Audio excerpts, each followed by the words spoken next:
Hey everybody, Steven here, and today I'm looking at the portable flip action monitor 16 from SOTSU. This is the universal black. They also have the Arctic blue and then the granite gray. Looking at what you get in the box here, you have the slip kind of travel case cover here. Then you're going to get the monitor, the stand, a Type-C cable, and then the user manual. Next, let's go ahead and get into the specs here while I just run footage of me unboxing this. For the screen size, this is 16 inches. The screen type is active matrix. The panel type is TFT LCD, which I'm going to go ahead and read a definition of this just in case you don't know. A TFT LCD panel, or thin film transistor LCD panel, is a type of LCD flat panel display screen where each pixel is controlled by 1 to 4 transistors. TFT technology provides the best resolution of all flat panel techniques, but it is also the most expensive. TFT screens are sometimes called active matrix LCDs, which is where this listed the screen type as active matrix. For power input, this is 5 to 20 volts at 5 amps max. Power consumption is 10 watts max. Aspect ratio is 16 by 10. The resolution here is 2560 by 1600, and this is running at 60 hertz max. This doesn't go above that. For the response time, this is 30 milliseconds, but this does have an overdrive mode that brings that down to 9 milliseconds. The luminance here is 350 candelas per square meter, which is 350 nits. Contrast ratio is 1200 to 1. The color gamut, this covers 99% of the DCI P3.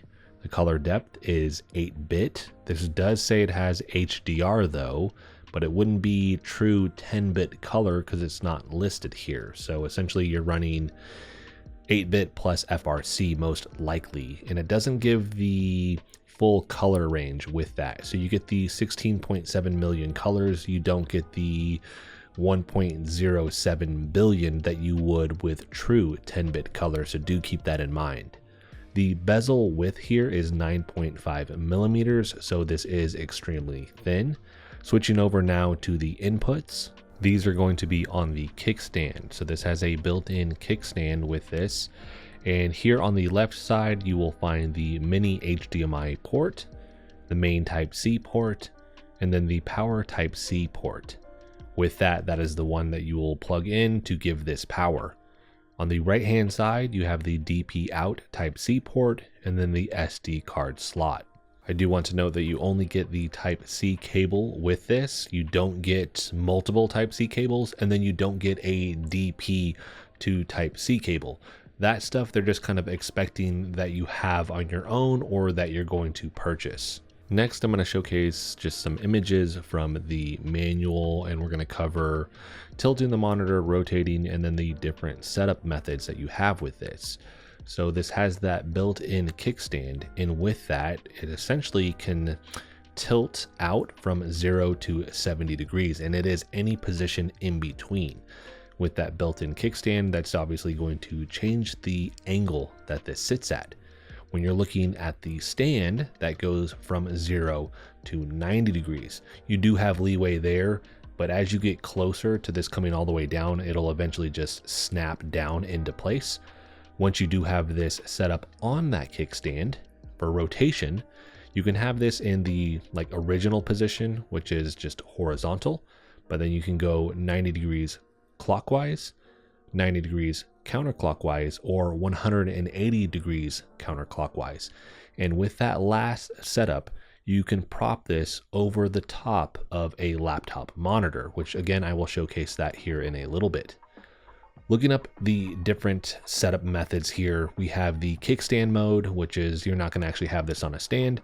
You're just going to have that in a horizontal or vertical base position next to whatever you're using it with. In this instance, they're showing this next to a laptop, but because of the input, you can use this with other things. Here, I'm going to showcase this with an iPad with the ROG Ally, so you can use this with various handhelds. Obviously, you can use it with a PC as well. Now, my laptop, I'm actually in the process of selling it, so I don't have one that's usable, but I will show this just set up next to it. It just won't be running.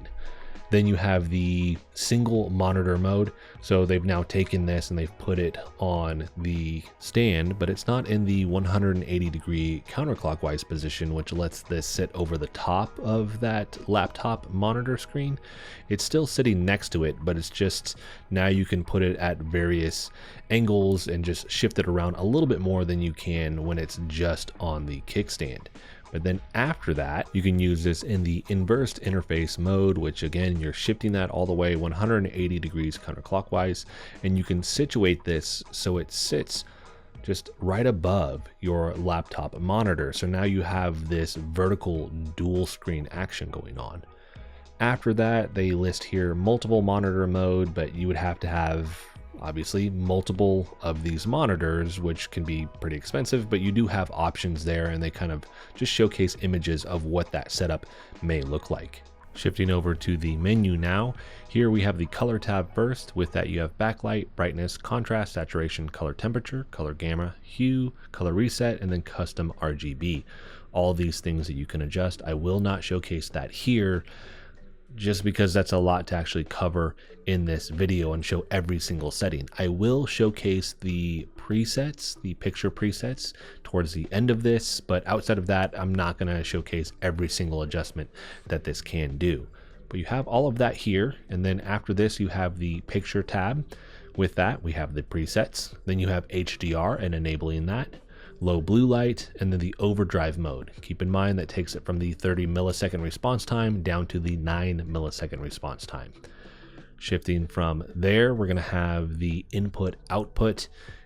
Various options here: SST clone, MST expanded, input auto, input main. Again, not showcasing every single thing here, but you do have a plethora of options here. Input HDMI, and then input sub. After that, you have the power saving mode, and then that's just clicking into it. What it does, it just literally turns the monitor off, so it is in that power saving mode. After that, you have the settings. You have aspect ratio, language, menu timer, auto rotate, whether or not this is going to change that rotation. I had a little bit of trouble with this, and I'll explain that here in a minute. And then we have factory reset.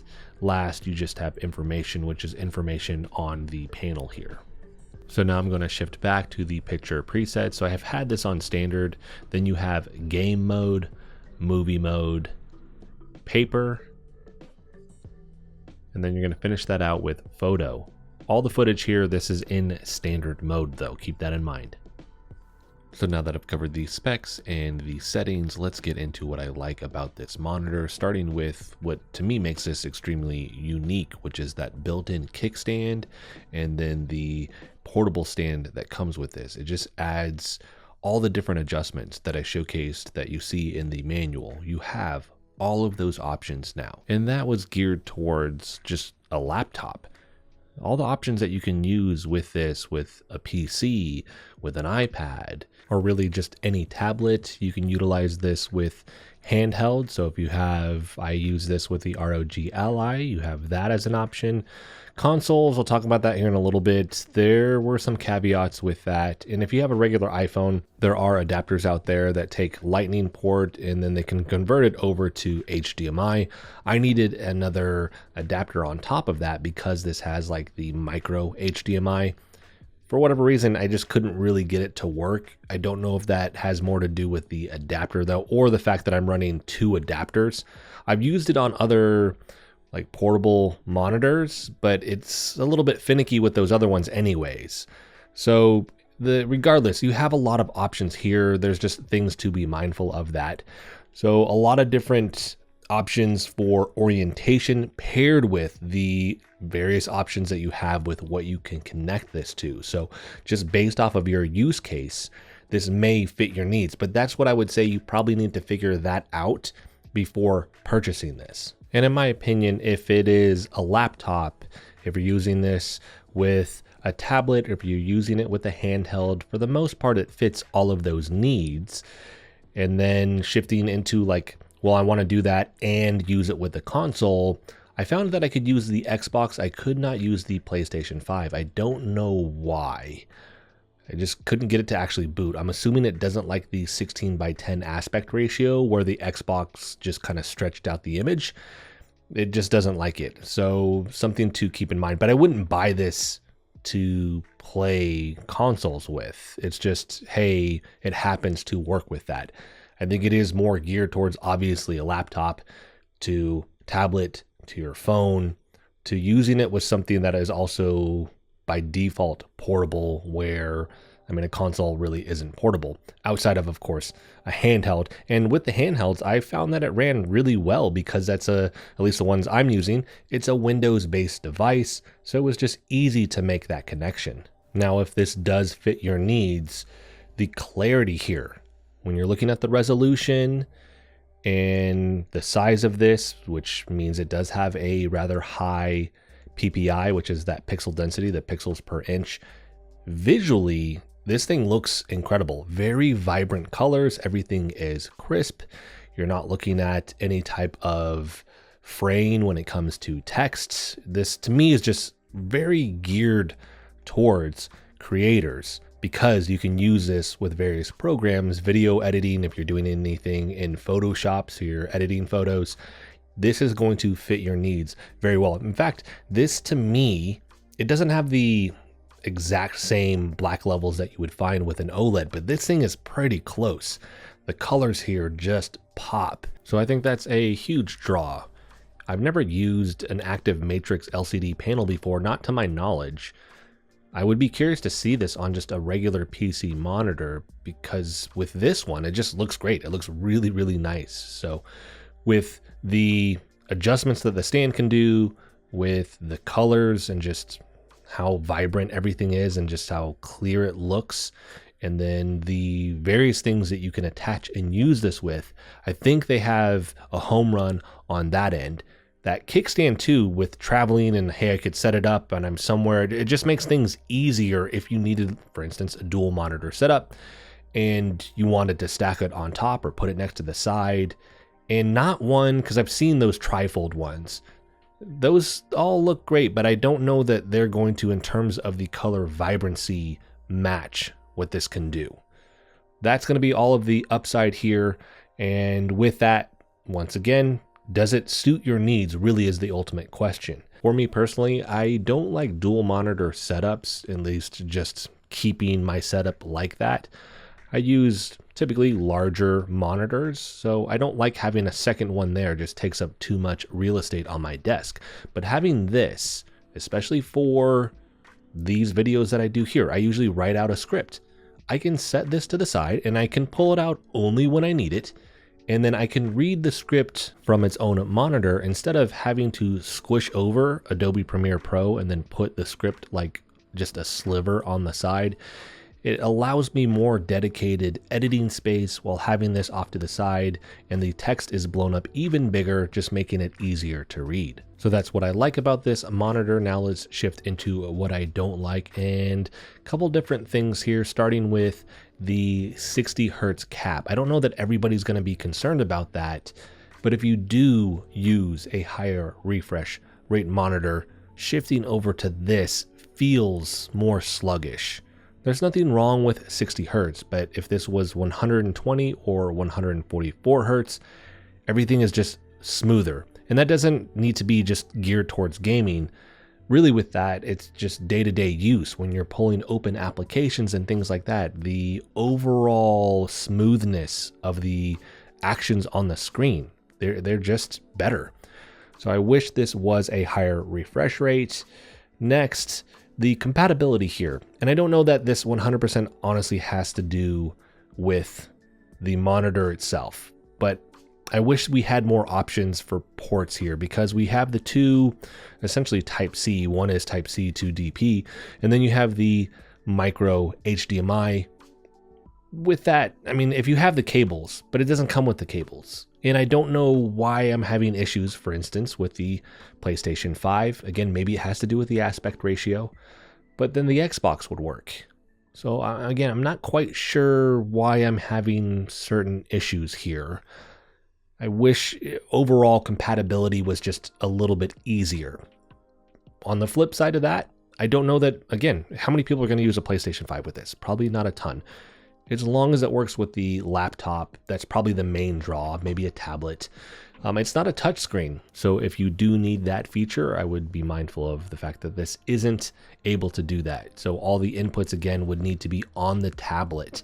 You can't just shift over and start touching the screen. My first thought is if I was using a tablet and then drawing on this, I could keep that down and then lean in closer to the monitor to see what I was doing. So potentially for some creatives that may still be okay. But if you 100% need to actually draw or use the monitor for an input with a digital pen or whatever, this just doesn't have the option there. And then last, it's going to be the lack of extra cables or even a power adapter. This really just comes with the Type-C cable. You don't get the mini or micro HDMI to regular HDMI cable. You don't get the Type-C to DP cable. Here, they're just kind of expecting that you are going to either have all of that stuff or you're okay with ordering that stuff. With the cables, I kind of get it. You don't have a power brick. So I'm thinking, again, geared more towards laptops. They're just expecting you're going to plug that into the laptop and then that will power it. But if you wanted to power it externally to like just a regular plug-in, you need to buy that power adapter. Now, in terms of this powering something else, I did find every time I plug something in, like the handhelds, it would actually charge it. So although it does mention like hey, this is like 15 to 20 watts with the output, it actually ended up charging my handheld, and that needs like 60 plus watts. So it was interesting to see that it was still able to charge certain devices. It charged my phone when I plugged it in. Even though the display input didn't really quite connect and work, it still would charge it, which was interesting to see. So here, yes, more cables would be nice. Really, the power brick would be the bigger thing here, just so that you're not limited when you get this or forced to buy all these other items if you don't have it.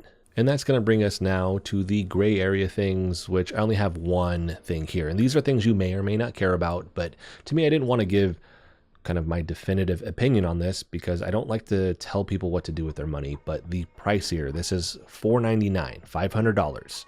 Visually, it looks incredible. You have a huge amount of versatility when it comes to the stand.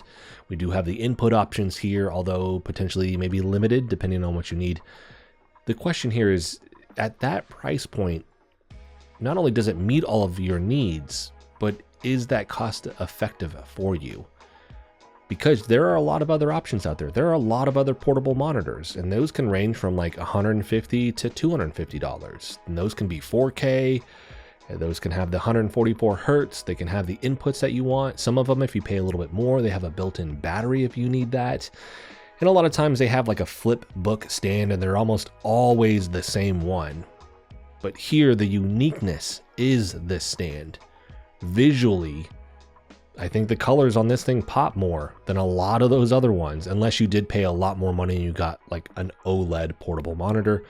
But is that price point for you, the individual, worth it? Again, does it suit your needs? Is that something that you're comfortable paying for this? I think that's more hey, you decide on your own, but I would want all this information before I committed to purchasing this because it is a steeper price point. Will it meet my needs? Does it have everything that I want? So that is going to wrap this video up.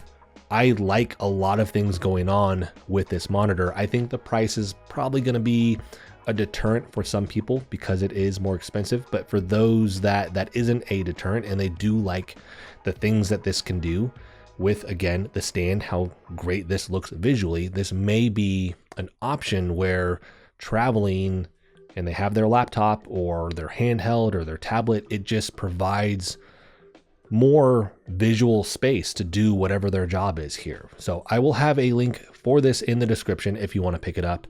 If you have any questions about this, let me know in the comment section. I will make sure to answer that for you there. If you liked the video, hit the like button for me as it helps the channel out. If you want to continue to follow along with all of my content, hit the subscribe button for me. And as always, thanks so much for watching, and I'll see you in the next video.